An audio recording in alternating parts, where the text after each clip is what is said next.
sometimes, when we ask weighty questions like this, I feel like our initial answers are often inadequate because we have our blinders on, right? So we're thinking about it from the perspective of the work that we're doing, or the language that we speak, or the culture that we're in.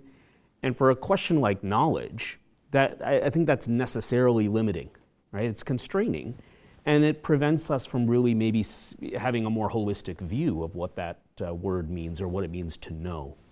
So one of the things I like to do when people ask me a question like that is to look across cultures, look across languages, look across time. And I think when we do that here, there's really interesting ideas that emerge. So let me give you one example. If you go to Sanskrit, which is the ancient language of India, where I come from, there are actually two main words for knowledge. There are actually some more, but grossly speaking, two words. One is more about like observing something in your space to see is actually what the verb really means, but has come to be interpreted as knowledge. So that's kind of observing and recognizing facts around you.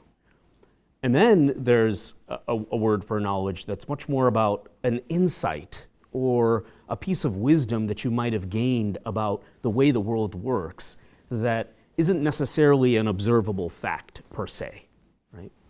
So I find that interesting. Then you go to Italian, and there are at least two verbs for to know.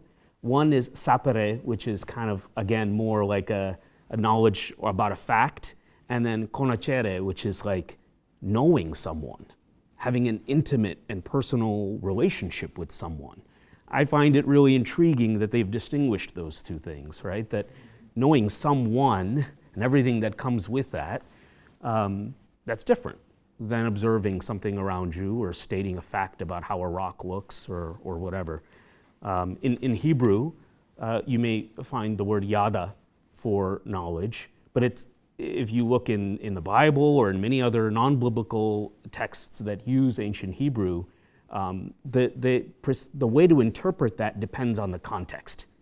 And yet again, you see that sometimes it's used about a very obvious, discernible fact of something around you, or a really deep and profound relationship, like, for example, in the Old Testament where it talks about God knowing us. It's like this deep and profound and like almost unsearchable kind of intimacy, right?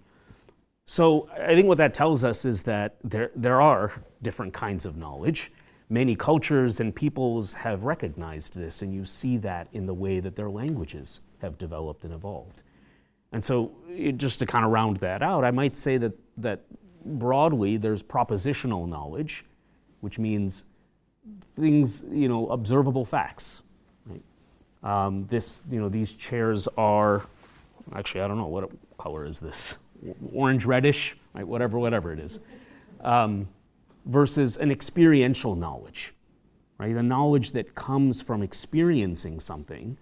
I gave you the example of experiencing a person, and as you develop a relationship with them, the kind of intimacy that evolves, you know that person, right? But not in a way that's sort of scientifically provable, or you can sort of lay out the logical steps for how you got to the knowledge of them, but you know them, right? So, I think there are different ways of knowing, and maybe I'll leave it there and